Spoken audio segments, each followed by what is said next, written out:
Masyarakat di sana tuh sangat ramah, sangat baik, tapi kita tidak tahu pada situasi tertentu dan momen-momen tertentu mungkin yang pernah saya alami ketika saya mengajarkan calistung di daerah Jayawijaya, ada beberapa orang, sekelompok orang yang tidak dikenal, yang tidak menyukai kegiatan kita, mereka marah dan membubarkan kita untuk tidak mengajarkan adik-adik untuk belajar menghitung bahkan menyanyikan lagu-lagu Indonesia. Iya, meluk gitu, terus akhirnya ada boneka topi yang saya pakai, saya tinggalin di sana.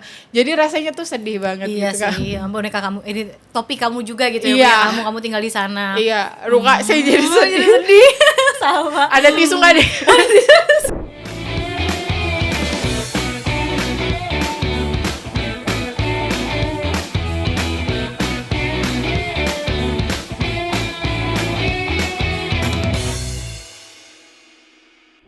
Halo Sobat Polri, jumpa lagi dengan saya AKP Novia Mesayu Aliza di SSDM Podcast.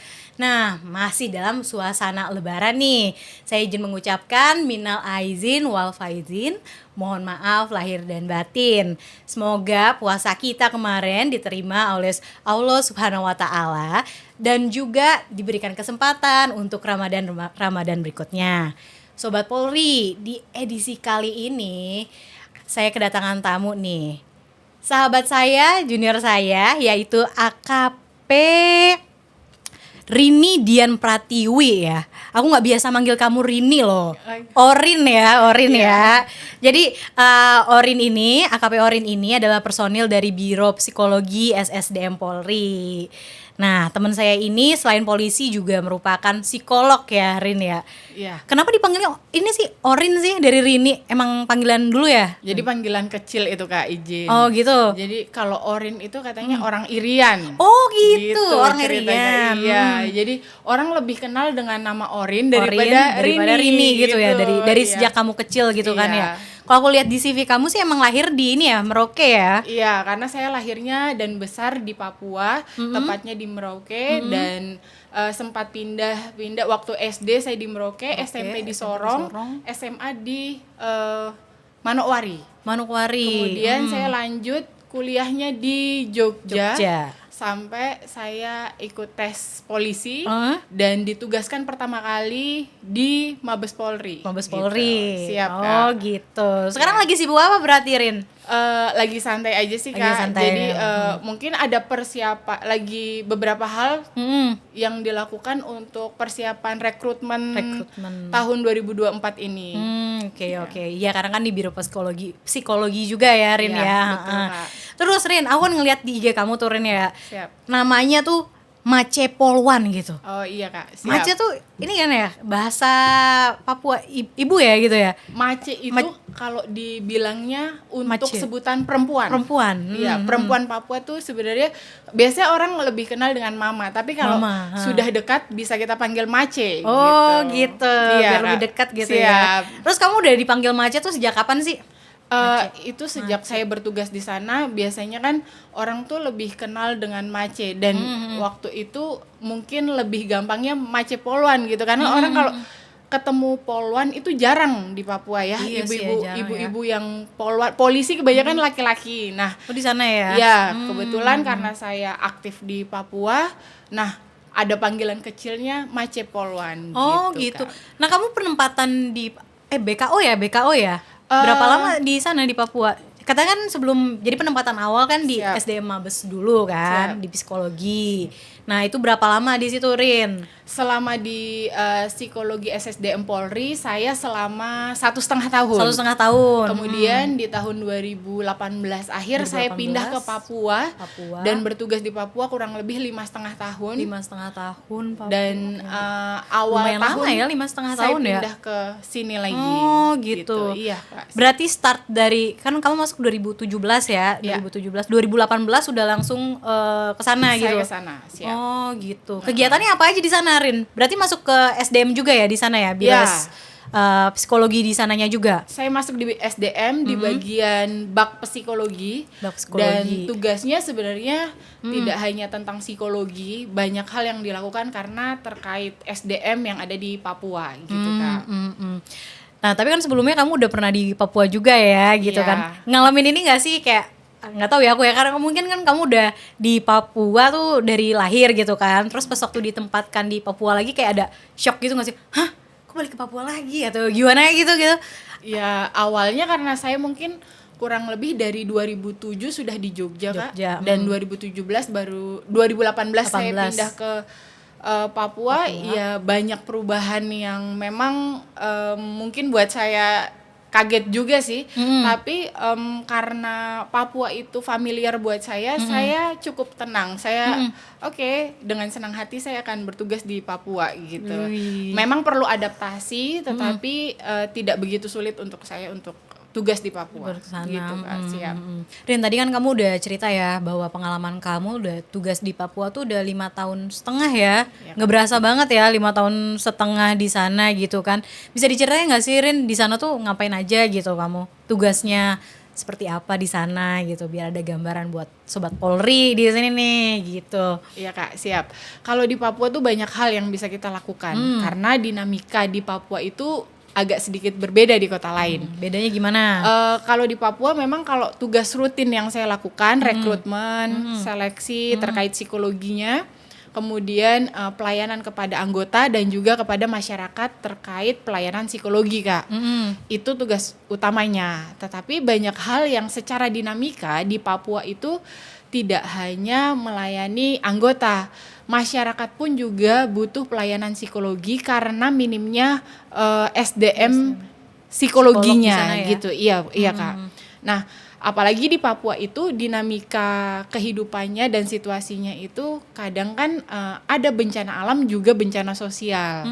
Itu yang sering terjadi baik di kota maupun di daerah gunung-gunung atau di bagian pedalamannya gitu. Jadi kamu sering ke daerah gunung-gunung atau daerah pedalaman gitu ya? Iya. Di betul, mana pernahnya untuk kemarin? banyak banget sih, Kak. Gimana coba? Dari Tell us. kota Jayapura itu Jayapura. kan kotanya, tetapi kalau di gunung-gunungnya di sana ada di Pegunungan Bintang, ada di Jayawijaya, ada di Intan Jaya, Lani Jaya, kemudian di daerah lain itu daerah bagian mana lagi ya? Banyak sih, Kak. Itu jauh ya dari Jayapuranya itu sendiri ya? Kita kalau ke daerah tersebut itu menggunakan pesawat, Kak. Nggak Oh, ada yang pesawat. jalan darat. Jadi kita menggunakan, tidak semua bisa pakai pesawat besar. Kebanyakan pakai Twin Otter atau pesawat-pesawat kecil seperti Susi, Ama atau kemarin itu kayak apa ya namanya? Saya lupa juga sih, Kak, untuk pesawatnya. Cuma pesawat yang muat Rimbun kalau nggak salah tuh. Rimbun. Itu muat 12 orang maksimal gitu. Berarti satu tim yang ke sana tuh sekitar 12 orangan kayak gitu ya, Rin ya? Atau Biasanya di bawahnya. di bawahnya itu? Iya, karena kan dengan barang-barang. Kita iya benar. kita kalau pergi ke wilayah itu biasanya bawa barang sarkon atau sarana kontak untuk masyarakat. Bahkan kita juga sering naik pesawat yang isinya juga bersama babi-babi dan juga makanan-makanan Waduh, gitu ya.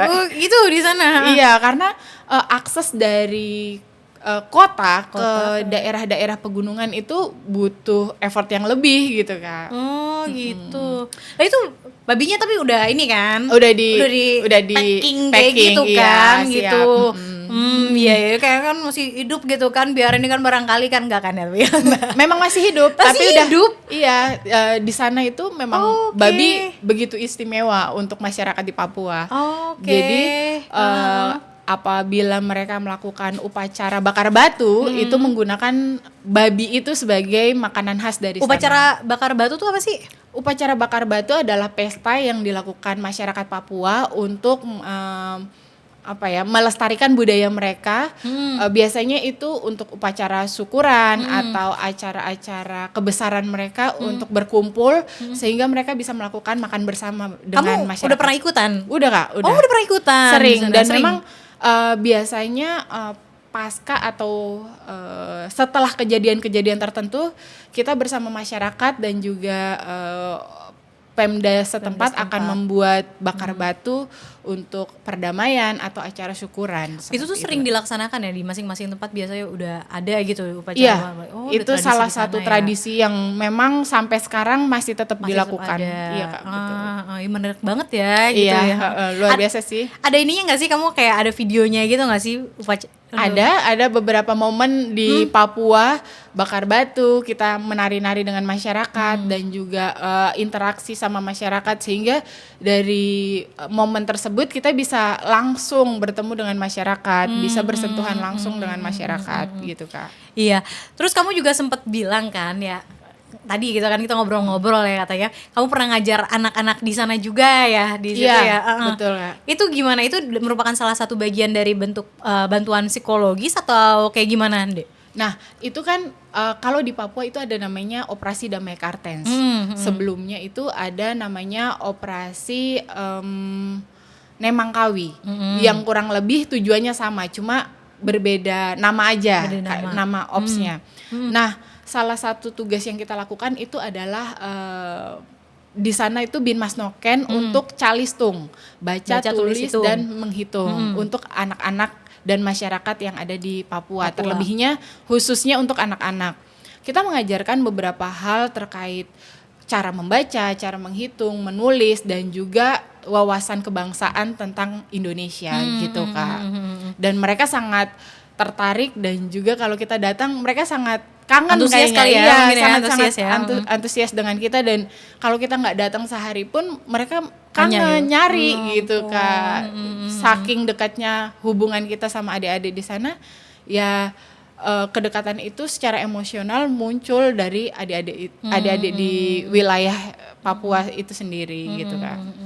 Sempet nggak sih kayak ngalamin konflik gitu di sana gitu kan? Mungkin kalau misalnya kita dengar cerita gitu kan ya dari ya media, beberapa pasti ada dong kayak beberapa konflik, dan ya membuat orang tuh kayak takut sebenarnya pergi ke sana. Padahal kan kalau saya dengerin cerita dari kamu ya menarik banget, dan orang-orangnya juga kan baik-baik, ramah-ramah, apalagi dengan tradisi yang ada kayak gitu kan ya. Iya, betul Kak. Sebenarnya kalau di Papua itu kayak sesuatu yang menegangkan gitu, apa gitu. Iya, kalau di Papua itu sangat menarik ya, karena memang di sana kalau mau dibilang ramah banget. Masyarakat di sana tuh sangat ramah, sangat baik, tapi kita tidak tahu pada situasi tertentu dan momen-momen tertentu mungkin yang pernah saya alami ketika saya mengajarkan calistung di daerah Jayawijaya.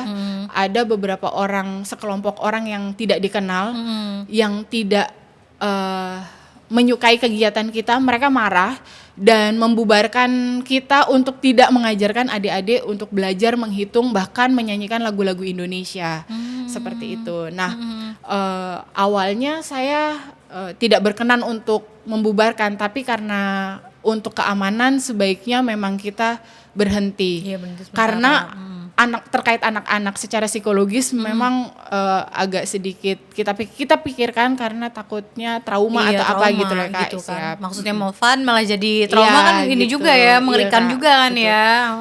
Secara keselamatan pun kita juga memikirkan hal tersebut, sehingga kita mengambil langkah yang terbaik untuk kita berhenti. Kemudian tengahi oleh kepala suku yang ada di situ, sehingga situasi berjalan dengan baik gitu. Padahal kepala sukunya kan udah ini ya, setuju kan dengan adanya kegiatan ini kan. Orang tua anak-anak di sana juga senang sekali dengan kehadiran kita, karena membantu mereka untuk mengajarkan anak-anaknya untuk belajar, untuk dengan memberikan wawasan-wawasan tertentu, karena memang kalau mau dibilang di daerah Jayawijaya pun guru-guru masih terbatas gitu. Banyak orang yang peduli yang datang ke sana untuk membantu mengajar anak-anak yang belum mendapatkan secara edukasi sekolah umumnya gitu Kak. Dan suasana baru juga mungkin kan. Pagi kamu sana pakai seragam juga. Iya. Nah iya kan. Karena kita datangnya juga kan, mereka seneng juga. Ada kakak polwan datang. Kalau sama adik-adik kan manggilnya kakak ya. Jadi ada kakak polwan sama kakak-kakak polisi datang katanya gitu. Jadi mereka senang. Kalau sehari kita nggak datang malah dicari-cariin kayak gitu ya. Iya benar. Ada yang berkesan nggak sih dari situ kamu?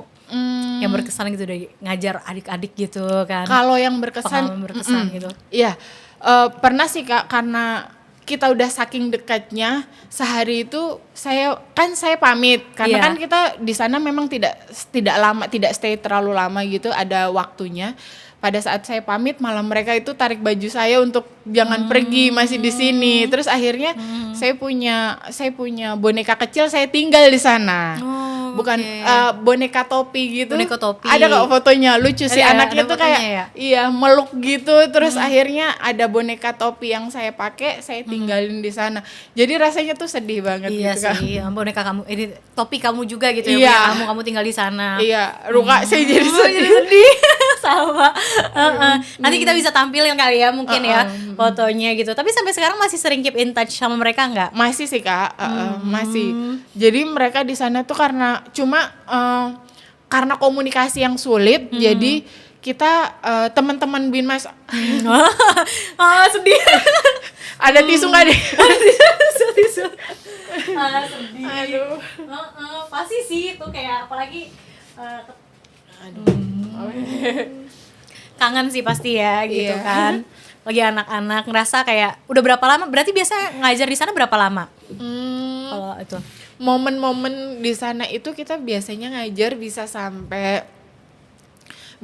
sebulan. Sebulan Biasanya ya? Oh paling iya, lama pasti deket sebulan banget gitu. sih. Heeh. Karena kita harus tidak hanya di satu tempat, kita harus pindah-pindah karena namanya operasi kan tidak bisa di satu lokasi aja.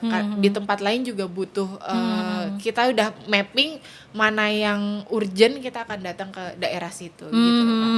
Gitu. Pasti sih bakal berasa banget, apalagi kan satu bulan gitu kan ngajar Iya. di sana, ketemu anak-anak itu gitu kan. Iya, Di satu sisi betul. kamu harus balik lagi nggak taunya kan ke Siap. Polda, dan disitu kayak aduh kapan lagi ya bisa ketemu sama adik-adik ini gitu kan. Iya, Apalagi betul. jaraknya yang lumayan jauh juga kan, bukan lumayan lagi, jauh banget kan ya. iya, Heeh. betul, Kak. Berapa lama perjalanan naik itu ke sana? Kalau naik pesawat Pesawat. itu 1 jam perjalanan 1 jam biasanya. perjalanan Iya. ya. Pakai pesawat Oh, kecil ya pesawat Kak, bukan kecil. pesawat gitu.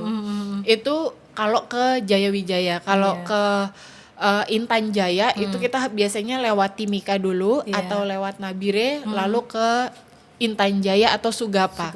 Saya sangat sering ke Intan Jaya dan ke Jayawijaya karena daerah-daerah tersebut biasanya agak lebih rawan gitu Kak.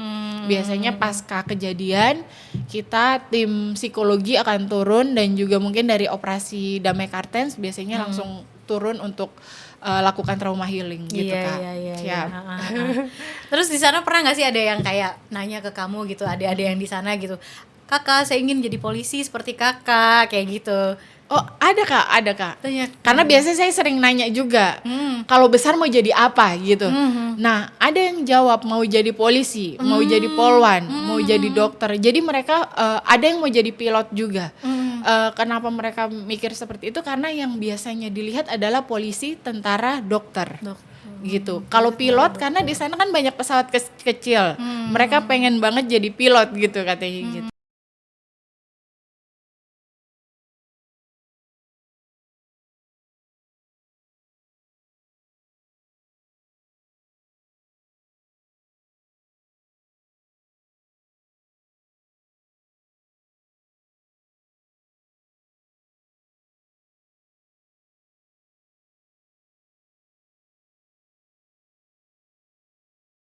Enam bulan diperpanjang lagi. Nah, jadi dalam setahun itu ada 2 periode.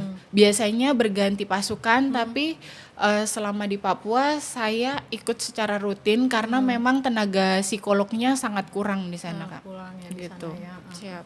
Sama sebentar lagi kan kalau nggak salah ada pembukaan untuk ini ya, penerimaan terpadu juga kan ya. Iya, betul, Kak. Dan kalau nggak salah sih ada juga untuk yang daerah ini ya, daerah apa namanya tuh, yang daerah baru ya, otonomi baru kan, Iya, DOB, DOB, kan, iya, kan gitu. betul, Kak. Itu mungkin bisa diceritain lagi kan, kalau nggak salah kamu juga terlibat untuk ini ya nanti, Iya, betul, Kak. untuk penerimaan terpadu ini kan ya. Nah, betul. Di tahun 2024 ini akan ada penerimaan yang cukup besar sebanyak 2.000 orang, Kak. 2.000 orang, lumayan ya. Khususnya untuk Banyak di banget wilayah sih. Papua dan Papua Barat. Papua Barat. 2.000 di Papua, 1.500 di Papua Barat. Nah, sehingga peluangnya sangat besar untuk adik-adik yang ada di Papua yang sangat berminat untuk menjadi polisi maupun menjadi polwan gitu kan. Lebih banyak tuh, banyak kan 2.000 Iya, ya. banyak. Mungkin bisa dikasih gambaran gitu sama kamu gitu. Ya, siap. Untuk menjadi polwan sih perlu menyiapkan diri tentunya ya Kak. Iya. Jangan lupa belajar, berlatih, dan juga menyiapkan jasmaninya. Serta kesehatannya. Karena ada beberapa item tes yang perlu disiapkan, mulai dari Rikmin itu secara administrasi, kelengkapan surat-surat. Kemudian nanti ada kesehatan. Kita harus check up dulu biasanya Kak, biar kita tuh tahu kita sehat atau tidak. Sehingga apabila kita ada permasalahan dalam kesehatan, kita bisa lebih menyiapkan diri atau mengobati diri kita dulu. Itu yang kedua. Yang ketiga, nanti ada tes jasmani. Tes jasmani itu kita juga harus menyiapkan diri. Kenapa? Karena ada lari, ada push up, pull up, renang dan lain-lain. Kalau kita tidak persiapkan diri, ya pastinya jasmani kita tidak akan maksimal gitu Kak. Nah, ya selanjutnya ada tes psikologi. Ini sangat penting banget Kak. Kenapa? Karena kalau psikologi itu akan menentukan di situ ada MS atau TMS, sehingga apabila kita tidak memenuhi syarat, maka kita tidak bisa next ke item tes selanjutnya. Untuk mencapai psikologi yang bagus, sebaiknya kita menyiapkan diri dengan berlatih dan belajar itu Kak. Nah, setelah itu akan ada perankingan, wawancara tahap 2 dan kesehatan terakhir itu, habis itu pantohir. Itu sih Kak, memang perjalanannya agak lumayan panjang. Kurang lebih hampir 2 bulan. Dan karena peminatnya juga banyak di daerah wilayah Papua, dan juga saya rasa di seluruh Indonesia juga banyak banget loh yang pengen jadi polisi. Jadi jangan hanya berkata ingin, tapi mempersiapkan diri. Latihan gitu, ya. Latihan dan persiapan belajar. dari jauh-jauh hari mumpung ada waktu ya. Siap Kak, gitu. Nanti kita bisa masukin kayak linknya juga kali ya untuk pendaftarannya kalau misalnya ada ya Mas ya. Kasihin bawahnya gitu, set kayak gitu. Nah, tadi pengalaman kan cukup banyak banget ya. Mungkin biar bisa lebih real lagi pengalaman kayak gimana, mungkin bisa tampilin ke foto-fotonya Orin, AKP Orin selama bertugas di sana, biar kita dapat kayak gambarannya. Nah, ini Rin di mana nih Rin? Nah, kalau ini di Kampung Nelayan, Nelayan. Di Jayapura tepatnya. Jayapura ya. Nah, kita lakukan psikososial. Ini juga Jayapura. Ini Timika. Di Timika. Ya, ini di Timika. Ini kamu lagi ngajar calistung juga di sini?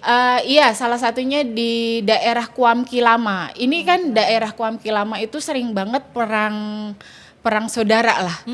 Jadi Kuamki Lama dan Kuamki Baru itu sering pecah gitu. Nah, ketika ada situasi tertentu kita turun gitu. Ini sama juga di Kuamki Kalau Lama? ini bukan, ini beda ya? Iya Kak, ini di Sugapa, di Intan Jaya. Intan Jaya. Iya, betul. Lanjut. Nah, ini Ini pas banjir bandang di Sentani. di sana juga sering banjir ya? Waktu itu karena di sana ada Gunung Siklop yang memang waktu itu korbannya banyak banget karena kejadiannya subuh. Gitu. Subuh ya. Nah, ini topi yang kamu bilang itu ya? Iya, Ya topi yang saya cerita tadi. Pas saya pulang, dia tuh maunya digendong terus, nggak mau saya pulang. Berapa tahun dia? Dia si Ade itu ini? Sekitar 4 tahun, 4 tahun. 3,5 tahun kalau nggak salah. Dan ini tuh di Panti Asuhan Pelangi di di Jayawijaya. Nah, pada saat saya pulang tuh dia nggak mau, dia tuh ngintil terus ngegandol terus, pengennya digendong. Terus abis itu ya udah mau gimana lagi kan, harus pulang. Jadi ya sudah, pas ini dia nangis, tapi saya juga kayak jadi sedih gitu Kak. Namanya siapa namanya kalau boleh tahu? Melanie namanya, iya Kak. Jadi ya sudah. Ada pesan apa terakhir sama kamu yang bikin kamu kayak tersentuh banget gitu si Melanie ini?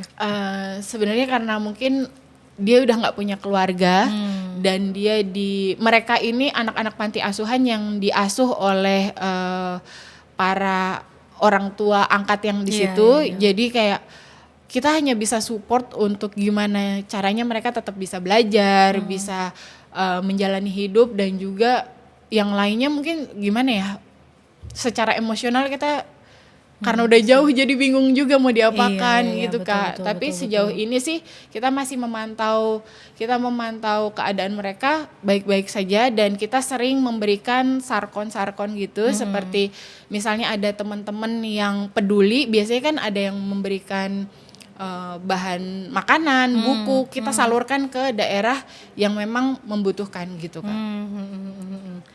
Nah, ini di mana nih? Masih di Panti Pelangi itu?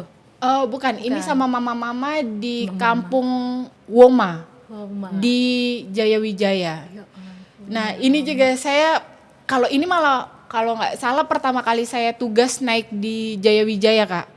Waktu saya masih IPDA, dan saya nggak nyangka situasinya ternyata mama-mama itu sesayang itu dan mereka sangat menerima saya. Nganggap Saya kamu kayak keluarga gitu, iya, kayak anak sendiri kayak anak gitu sendiri. ya. Padahal saya khawatir saya tidak bisa beradaptasi di situ. Ternyata begitu sayangnya mereka. Jadi saya kalau datang itu mereka bisa sampai peluk-peluk, cium-cium saya gitu Kak. Nah ini tidak hanya di satu tempat, ternyata waktu saya di Sugapa, di Intan Jaya juga ketemu mama-mama yang juga sayang gitu, sampai meluk, sampai nyium. Jadi saya juga kalau lagi tugas di daerah pegunungan, saya nggak tahu, itu jadi kebahagiaan tersendiri buat saya gitu loh Kak. Iya, pasti sih. Tapi sebelumnya meskipun kamu kan emang besar dan lahir di Papua gitu kan, sebelumnya belum pernah ke wilayah-wilayah tersebut ya. Baru saat menjabat menjadi polisi gitu kan, baru ditugaskan jadi polisi, baru kamu ke wilayah-wilayah tersebut. Siap Kak, Iya betul. sih. Saya ikut terharu sih, soalnya jadi kayak jadi polisi ini kayak membuka. Ya saya pernah di Papua, emang saya kecil lahir di Papua, tapi saya nggak melihat sebegitu ininya ya, aduh jadi ikut terharu juga nih. Iya Kak, betul. Jadi mungkin saya dulu sempat berpikir hanya ingin menjadi psikolog. Betul. Saya tidak terpikir jadi polisi. Ternyata ketika jadi polisi, ilmu psikologi saya itu sangat bermanfaat kepada masyarakat. Betul. Dan juga langkah saya menjadi lebih luas, sehingga saya bisa masuk ke masyarakat. Kalau saya sempat berpikir kalau saya hanya sekedar psikolog, mungkin saya hanya buka klinik, praktek dan lain-lain. Tetapi ketika saya itu seorang psikolog dan saya berada di Polri, ternyata ilmu saya tuh sangat benar bermanfaat buat mereka gitu loh Kak. Dan melihat dari apa ya, psikolog tapi kacamata yang berbeda gitu, karena ngelihat Iya. dari ini loh, Indonesia yang lainnya tuh nggak hanya di, mungkin ya nggak hanya di Jakarta doang gitu. Mungkin kalau kamu jadi psikolog kan tadi di Jogja mungkin ya, daerah Jawa-Jawa aja gitu kan. Iya. Tapi di sini kamu bisa ngelihat kayak wilayah lainnya, di Papua pun nggak hanya mungkin di Jayapura atau Manokwari saja gitu kan, tapi bener-bener wilayah lainnya, dan kamu dapat kayak ibaratnya keluarga baru ya di Siap, tempat Kak, sana. Ih, betul. sampai merinding tahu ini, ya ampun. Bener, karena emang bener-bener terasa banget kalau kita kadang kan kita moodnya juga sering naik turun kan, karena situasi di sana juga sebenarnya situasi di sana tuh kalau lagi aman sangat aman. Tapi kalau dalam situasi tertentu yang membuat kita juga khawatir. Betul, pastinya. Artinya tujuan kita ke sana tuh mau menolong, jangan sampai tujuan kita mau menolong malah kita nanti yang ditolong. Jadi Iya, kita lebih benar. tetap berwaspada, tetap melihat situasi. Kalau memang memungkinkan untuk kita bergerak, kita bergerak. Apabila tidak, sebaiknya ya Nggak usah aja gitu, tidak tahan usah dulu saja. gitu ya. Iya gitu Kak. Gitu ya. Waduh, Rin. Balik lagi nih Rin ya, ke tugas kamu nih. Sekarang kan kamu udah ditempatkan di Jakarta lagi kan, Iya, gitu. siap, Kak. Dan baru-baru ini tuh kalau nggak salah nih, kamu pernah ikutan ke Jateng ya, di Jateng ya, yang Iya. menolong misi kemanusiaan banjir itu ya, di Banjir. Demak dan Kudus kan Siap, ya. Kak, betul. Iya, itu bisa diceritain nggak sih kamu di sana ngapain aja gitu, Rin? Ya baik Kak. Nah salah satu Iya, baik, tugas Kak. Kaku banget gitu. Iya, baik Kak. salah satu tugas kita dari psikologi SSDM Polri adalah support PESI namanya. Support PESI yaitu psikososial dan juga trauma healing. Yang kita lakukan di Jateng ini, kita melakukan trauma healing kepada masyarakat di daerah Demak dan Kudus. Banyak masyarakat yang sangat sedih, kecewa, dan kehilangan ketika mengalami banjir bandang tersebut. Nah, mereka jadi gagal panen, mereka jadi kehilangan rumah dan harta bendanya karena banjirnya itu benar-benar sampai di menutup rumahnya gitu, sehingga mereka diungsikan.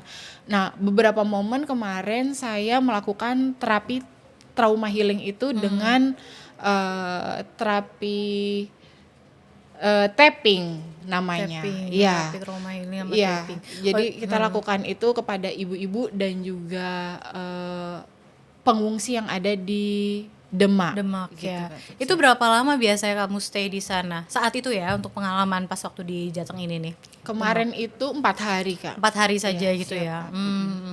Udah gitu pasti ada tim lanjutan dari sananya kan ya Iya, Jatengnya ya. sebenarnya pengen lebih lama, cuma kan kita ada tim selanjutnya yang Iya, iya, follow iya. up lagi gitu, Kak. Jadi akhirnya ya kita bergantian gitu. Mungkin bisa di ini kali ya, Rin, tapping gitu, tapping yang kamu bilang tadi Tekniknya. tuh tekniknya kayak gitu kan. Yes. Itu fungsinya untuk apa gitu? Siap. Tadi ada kan yang videonya ya, yang tapping, coba lihat, Mas. Tuh. Nah, ini ya sama teman kamu ya. Nah, ini Ya. kan. Itu apa tuh? Nah, itu teknik tapping itu biasanya kita lakukan dengan membuka saklar otak dulu. Saklar otak. Saklar Jadi otak. otak itu ada saklarnya gitu Iya. ya. Jadi gimana? kalau lampu itu on off On off, gitu ya kan. Nah, ah. kalau ini kita on off kan saklar otak kita dulu. Otak kita tuh kadang nggak sinkron.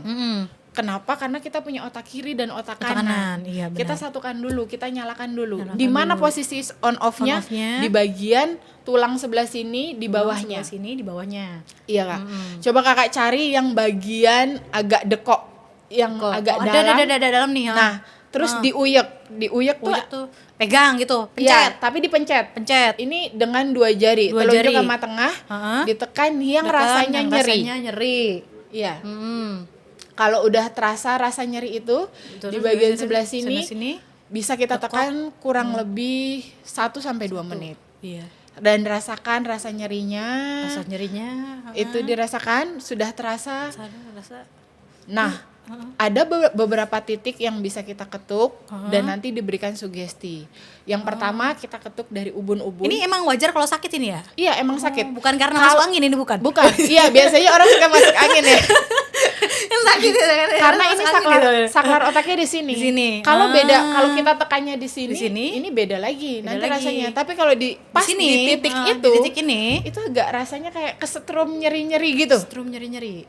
Kok saya nggak ngerasa strum ya? Belum ya? Kali. Oh gitu. Kurang keras kali ya gitu. Nggak harus keras. Abis- Kalau kena titiknya terasa. Nah, terus abis Udah. itu Nah, abis itu ada titik pertama di sini di ubun-ubun. Saya kasih tahu titiknya dulu ya. 1, terus 2 di antara alis, alis 2, 3 di antara pelipis ini, di antara pelipis ini, 4 di bawah mata, bawah mata, 5 di bawah antara hidung dan mulut, 6 di sini, 7 di antara sini tadi, 8 di sebelah sini. Ini biar di sini. Emang itu titiknya. Oh gitu. 10 tuh di sini dan jari-jari. Bisa kita lakukan begini. Nah, itu titik-titik tuh titik meridian namanya. Yang artinya Titik aliran darah yang untuk memperlancarkan darah kita seperti itu. Nah, sugestinya yang kita berikan sugestinya adalah meskipun kita kan merasa kecewa, Iya, sakit, merasa tidak nyaman, merasa sedih gitu. Nah, apapun kata-katanya boleh, tapi di awalnya dengan meskipun saya merasa sedih, saya merasa tidak nyaman, saya ikhlas, saya pasrah kepada Tuhan atau kepada Allah. Tergantung iman kita. Nah, diulangin ya berarti kan? Meskipun saya merasa merasa apa? Merasa sedih, sedih ya. iya, galau, pilih aja, pilih aja. gitu. Misalnya sedih ya. Sedih. Meskipun sambil ditekan dulu yang tadi saklar otaknya, meskipun saya merasa sedih, Meskipun saya merasa sedih. saya ikhlas, saya ikhlas, pasrah. saya pasrah. Saya ikhlaskan ya Allah, saya pasrahkan. Itu sedih, misalnya sedih. Atau misalnya kita merasa tegang di bagian leher. Meskipun saya merasa tegang di bagian leher. Oh bukan ya? Bisa. Tapi bilangnya meskipun saya merasa tegang di bagian leher, terasa sakit, saya ikhlas, saya pasrah. Saya ikhlaskan, saya pasrahkan kepadamu ya Allah. Gitu. Hanya sepenggal kalimat itu tapi bermanfaat. Ngaruh ngefek Karena banget ya. tubuh kita tuh sangat mendengar apa yang kita katakan katakan secara alam bawah sadar gitu, Kak. Iya. Gitu.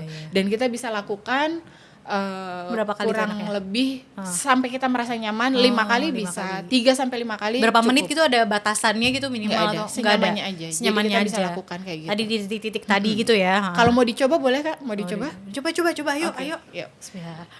Ini kita pakai untuk relaksasi aja ya. Iya, iya. Tapi sebelumnya kita tarik nafas dulu. Lewat hidung, keluar lewat mulut. Oke, bagus sekali. Tarik nafas lewat hidung. Tangannya boleh sambil tangannya boleh di sambil saklar otak. Saklar otak di tadi sini. yang mana? Oh, Yang sini saklar ya. otak. Ya, Ya tarik. otak di kepala gitu kan dikira kan? Enggak Ya, gini. jadi kalau untuk relaksasi itu dengan tarik nafas aja sudah sangat membantu. Jadi tarik nafas lewat hidung. Ini operatornya pada nyobain nggak apa-apa ya? Nggak apa-apa, Boleh, ya. boleh. Jangan ketiduran. Tarik nafas lewat hidung. Dalam, tahan, hitungan 4, hembuskan lewat mulut. Oke, bagus sekali. Tarik nafas lewat hidung. Tahan, hembuskan. Bagus sekali. Sekali lagi, tarik nafas lewat hidung. Tahan, hembuskan.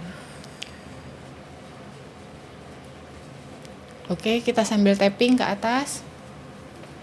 Ya Allah, walaupun saya merasa tidak nyaman, saya merasa lelah, saya ikhlas, saya pasrah ya Allah. Saya ikhlas, saya pasrah.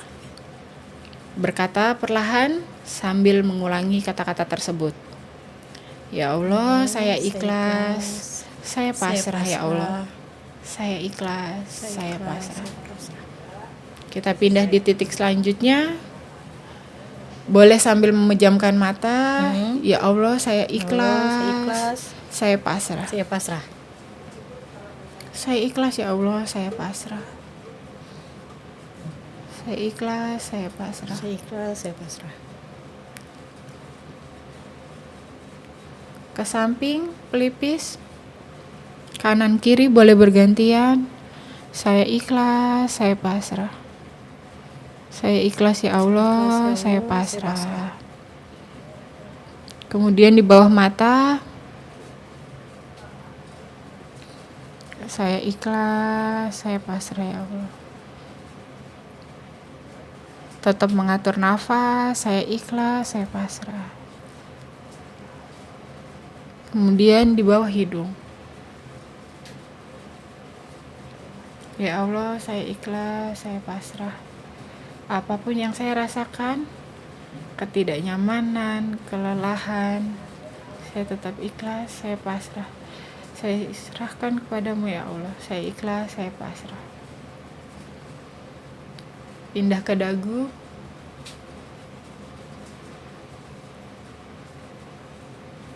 Saya ikhlas ya Allah, saya pasrah.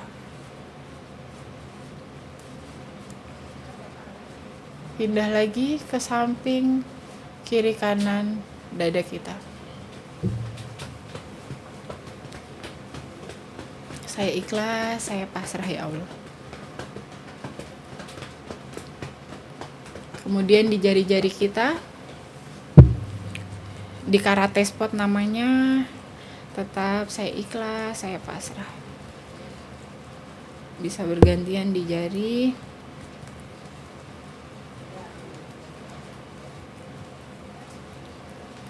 Oke, kita bisa lakukan beberapa kali. Nah, kalau sudah boleh kita tutup lagi di saklar otaknya. Diuyek lagi atau ditekan lagi. Sambil tarik nafas lewat hidung. Keluar lewat mulut. Oke, bagus sekali. Sekali lagi tarik nafas lewat hidung. Keluar lewat mulut. Oke, kurang lebih kayak gitu Kak. Mantul. Iya. Kayak ditotok wajah gitu ya. Jadi mungkin kayak totok wajah itu ini ya merupakan suatu bagian apa ya untuk relaksasi juga makanya Iya, kan. makanya orang kalau Ada mirip ditotok kan? wajah juga kan? nyaman Lebih, kan jadinya. Ini akan lebih nyaman wajah, kalau kita totok lakukan wajah. dalam situasi rileks. Nah, ini kan tadi hanya Iya. sepenggal praktek Iya. kecilnya yang bisa Iya. kita lakukan. Tapi kalau kita di rumah atau teman-teman sahabat Polri yang ada di rumah pengen coba, ngerasa stres, ngerasa lelah, bisa dilakukan Bisa sendiri. dilakukan ya gitu. Dengan atur nafas, atau mau dengar lagu-lagu yang relax gitu apa ya tadi. lagu relaksasi gitu Itu bisa. harusnya tadi kalian ini tuh pasang lagu yang relax itu loh, lagu-lagu apa ya? Le. Ayo bukan itu lagunya. Itu lagu liwetan kan ininya ya. Lagu Sunda Lagu gitu ya. Sunda gitu, Bang. Nanti makannya malah banyak tuh. Nanti malah jadi nafsu makan kan. Kayak gitu. Jadi sebenarnya tubuh kita itu juga butuh diapresiasi, diapresiasi. direlaksasi sehingga kita juga tidak hanya produktif kosong, Iya, iya. tapi kita juga istirahatkan tubuh kita 10 sampai 15 menit sudah cukup ya. gitu Kak. Dengan itu, Oh, dengan cara tapping. Tapi aku merasa juga meskipun situasinya tadi kan ya lumayan padat di sini ya. Iya. Hampir ini ngantuk-ngantuk itu emang wajar ya kayak Iya. gitu ya. Bahkan Selain itu- kalau kita terasa pengen ngantuk dan tertidur, nggak apa-apa. Ya, karena di podcast nggak lucu lah ketiduran. bermanfaat. Benar. Nggak lucu lah nanti. Iya. Ketiduran, Momennya kalau lagi memang benar-benar memang pengen di terapi, terapi, pas bisa, banget itu itu. pas Bisa banget ya. kalau orangnya sampai tertidur nggak apa-apa, Nggak apa-apa dibiarin ya. aja. Cuma nanti kita kasih waktu sampai dia terbangun. Kita suges lagi biar bangunnya tetap Iya, iya. semangat gitu. Rin, tapi kan tadi kalau lihat dari video kamu tadi ya yang bantuan kemanusiaan itu kan sampai ada yang nangis dulu kan. Emang Iya. itu tuh kita apa ya namanya, kita gali dulu gitu kan permasalahannya dia apa, baru setelah itu direlaksasi atau gimana prosesnya, Rin? Terkadang itu kita kalau lihat orang yang punya masalah itu bisa terpancar dari matanya Kak. Tanpa dia berkata-kata sudah bisa terlihat. Terlihat. Dan kalau kita secara psikologis melihat orang yang butuh, secara psikologis kita langsung hadapi, kita langsung dampingi. Iya, iya. Nah kebetulan ibu yang di Demak itu, ya momennya memang karena sedih, kehilangan hartanya dan Iya sih, lain-lain gitu kan. kelihatan Jadi itu. memang tidak semua orang bisa menghadapi dengan kuat. Ada orang yang secara mental dia akan lebih lemah, sehingga pada saat momen itu pas di ibu itu juga langsung terbawa dan gitu, akhirnya ini. dia bercerita bahwa kesedihannya seperti apa, ditolong dan diungsikan di tempat itu dia lebih nyaman. Iya, iya, Dan iya, dengan pasti. kehadiran kita mereka merasa sangat bermanfaat dan sangat dipedulikan. Kita datang, kita tidak perlu membawa macam-macam, tapi kita datang membuat menguatkan mereka, itu adalah hal kecil yang bisa kita lakukan. Iya. Seperti itu Kak. Dan lumayan banyak juga ya tadi ngelihat ya. Berapa orang di situ di tempat tadi? Pengungsi awal Pengungsinya. itu 3.400. 3.400. Kita datang di hampir 1 minggu setelah 1 minggu kejadian, setelah sehingga sudah turun jadi 1.300. Setelah itu. Nah 1.300 itu di pengungsian di tempat itu 1.300 sudah dengan anak-anaknya. Jadi orang dewasanya hampir 1.000, tapi itu aja banyak yang sudah sambil nyicil pulang ke rumah untuk beres-beres yang bisa diberesin. Tapi kalau yang masih tergenang, mereka masih tetap memilih untuk tinggal di tempat pengungsian karena benar-benar rumahnya tuh tenggelam karena kemarin itu gitu. Iya, sedih banget ya kayak Iya, gitu ya. siap Kak. Ya Allah, tapi sekarang udah membaikkan ya. Alhamdulillah. Itu kejadiannya kan pas puasa. Iya, makanya itu aku pikirannya itu orang yang mudik ke sana aja kan lumayan banyak Iya, juga kan tuh ya. Siap Kak. Tapi Tapi alhamdulillah alhamdulillah udah lebaran lebaran surut nih ya. udah surut. Kita Alhamdulillah lihat lagi banget. situasinya udah jauh dari yang kemarin. Sebenarnya itu kejadiannya karena tanggulnya jebol. Jebol kan. Kalau tanggul itu nggak jebol mungkin karena waktu saya tanya ada yang cerita, ibu-ibu yang cerita itu di daerah sini memang sering banjir. Oke. Tiap tahun itu langganan banjir, tapi tidak pernah separah ini kan. Ini parah karena jebolnya tanggul itu. Makanya banyak yang jadi korban gitu sih. Dari Mabes Polri ngirim berapa personil, Rin? Kurang lebih ada 35 personel ya. dengan bantuan yang cukup banyak, berapa ton beras gitu. Pokoknya kita tuh rombongan ada 11 truk gede dan juga pasukan yang ikut ke sana gitu. Iya, semoga semakin membaik ya, Ya, dan amin. Iya, dan Gitu. bisa Aktivitas pulih kembali. Iya, aktivitas tujuan kembali kita lagi. ke sana salah satunya melakukan trauma healing dan juga penguatan sehingga mereka bisa beraktivitas Betul. seperti biasa lagi. Iya, Memang pastinya sedih dan juga merasa tidak nyaman. Tapi mau tidak mau mereka tetap harus menjalankan kehidupannya di seperti hari-hari seperti Hari-hari biasa sebelumnya. gitu Kak. Iya. Oh iya, Rin, terus kan katanya kamu lagi ikut kegiatan apa sih? Makanya nggak bisa lama-lama di podcast ini kan karena harus ke Jogja ya. Oke, iya betul. Ngapain tuh kamu di Kak. Jogja tuh? Apakah trauma healing juga atau apa? Oh iya. Rin. Nah, salah satu pelayanan psikologis yang diberikan kepada anggota pada saat operasi ketupat, yaitu support pesi. Nah, karena kan banyak anggota kita tuh Kak yang di sepanjang jalan dan pos-pos arus mudik ini yang berjaga, bahkan mereka itu tidak ikut lebaran dan harus lebaran di tempat tugasnya karena memang harus menjaga situasi gitu kan Kak. Nah, kita lakukan support pesi itu kepada anggota kita. Artinya kita menjaga kesehatan mental mereka agar tidak merasa terlalu stres atau terlalu lelah dalam bekerja gitu Kak. Betul. Ini bantuannya dalam bentuk apa itu berarti? Kayak tadi juga yang salah setting satunya gitu relaksasi. Kemudian kita melakukan beberapa teknik-teknik psikologi yang membuat mereka tetap semangat dan harus beraktivitas dengan semangat gitu Kak. Mantul. Siap Kak. Oh iya, terus Rin, kan kamu pas waktu di Papua kemarin kan lagi pandemi juga ya kalau nggak salah ya. Iya. Terus di sana ada yang ini nggak sih kayak apa ya, di sana kan mungkin pakai protokol masker kayak gitu kan, yang jaga jarak dan lain sebagainya. Apakah ada kendala saat di sana atau mungkin kan ada yang ya berbeda lah gitu di sana gitu berdasarkan pengalaman kamu? Siap Kak. Jadi waktu pandemi itu memang ada beberapa hal yang menjadi kendala karena ini pertama kita mengalami musibah COVID itu ya Kak. Jadi awal-awal itu orang takut dan merasa kalau kena COVID itu menjadi aib buat keluarga mereka. Betul. Sehingga dijauhin Kak. Dimusuhin gitu ya? Iya, dimusuhin karena merasa bahwa orang tersebut yang menularkan. Iya, gitu benar-benar. Kan. Nah, banyak masyarakat yang mengalami kecemasan, panik dan banyak hal lah gitu. Dan mereka tuh jadi panik attack-nya belanja makanan berlebihan, terus masker dan lain-lain gitu-gitu kan jadinya panik gitu, mau aktivitas keluar takut. Dan kita tim Polri ini, tim waktu itu ada namanya operasi COVID gitulah ya. Itu tetap harus bertugas Kak. Jadi ada poskonya yang bagian tim masaknya, dapur masaknya, terus tim bagi-bagi masker. Nah, kebetulan di Papua itu tidak semua orang mau menggunakan masker. Gitu. Gimana terus abis itu? Ya, kita edukasi, kita sosialisasikan. Oh, ini dia ya salah satunya itu. Nah, kita sosialisasikan kepada masyarakat untuk menggunakan masker karena kita ada istilahnya gini, kok jaga saya jaga kok jaga saya. Itu istilahnya Papua, artinya kamu jaga dirimu maka kamu akan bisa jaga orang lain gitu. Iya, betul. Iya kan Kak? Betul. Nah, itu hal kecil yang bisa kita lakukan. Dan ini anak-anak aja nggak ada nggak ada sama sekali ya pakai masker. Nggak ada yang pakai masker Kak.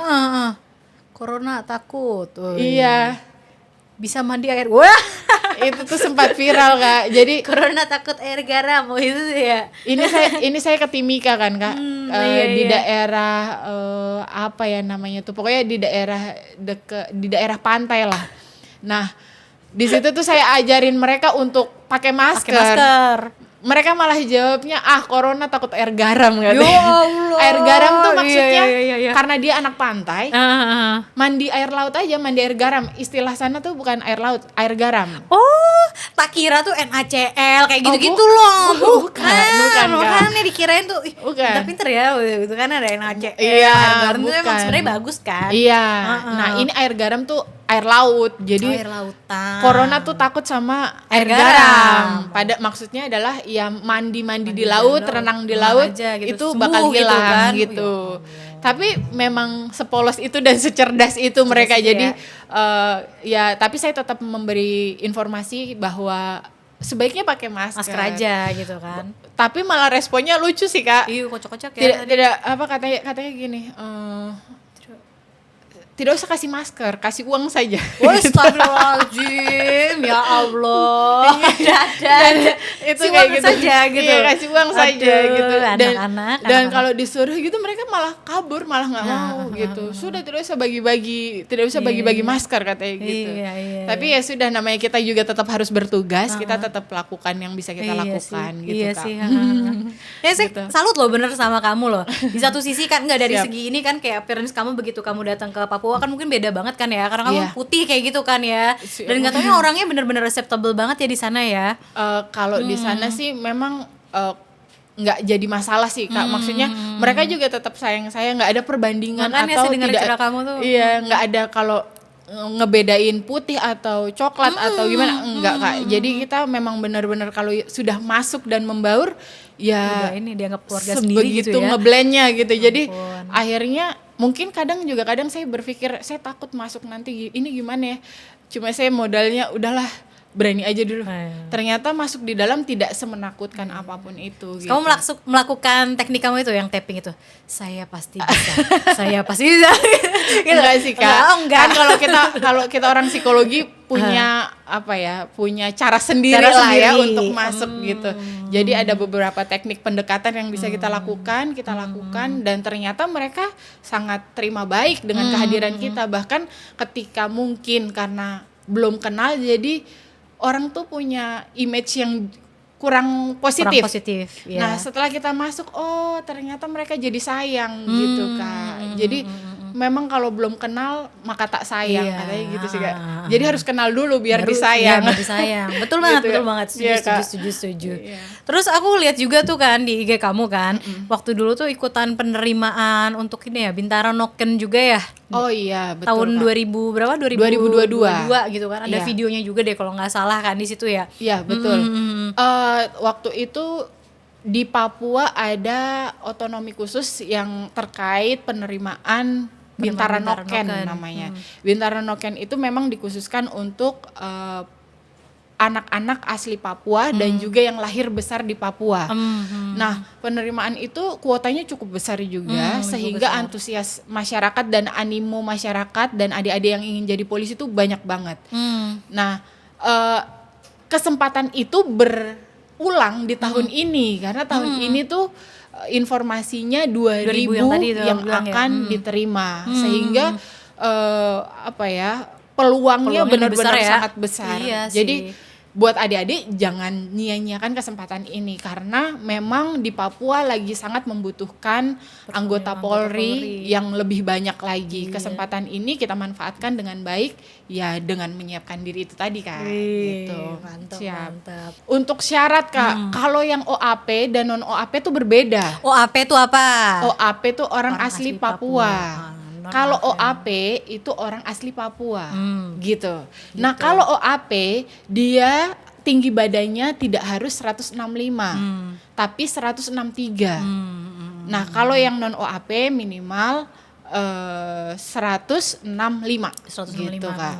Nah di sisi lain syaratnya ada sih, nanti ditampilkan aja ya Kak, syarat-syaratnya itu terkait OAP dan non OAP. Jadi yang lahir besar di Papua itu juga masuk, tapi kategori C kalau kategori gitu. C. Ada kategori sendiri kan. Iya. Ya, makasih banyak ya Orin ya udah meluangkan waktu hadir di podcast SSDM kali ini. Meskipun besok kamu udah harus pergi lagi ya, dinas lagi ya ke Jogja ya kalau denger ya. Iya Kak. Mungkin terakhir nih Rin, kamu ada quotes of the day nggak, atau ya kata-kata hari ini yang mau disampaikan ke Sobat Polri sekalian gitu? Baiklah Kak, baiklah Sobat Polri, hidup adalah teka-teki. Jangan pernah khawatir, jangan pernah takut, karena rejeki dan karir kita itu sudah ada jalannya.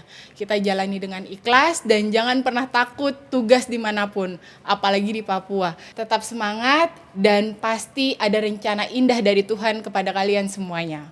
Amin. Ya ampun, makasih banyak ya Iya, Kak. Rin. Sekali lagi Sobat Polri, terima kasih banyak untuk kesempatan kali ini, dan sampai jumpa di podcast SSDM seru-seruan di Mabes berikutnya. Saya AKP Novia Mesayu Aliza dan Saya AKP Orin, Empesi. izin undur diri dan sampai jumpa di podcast SSDM berikutnya. Dadah.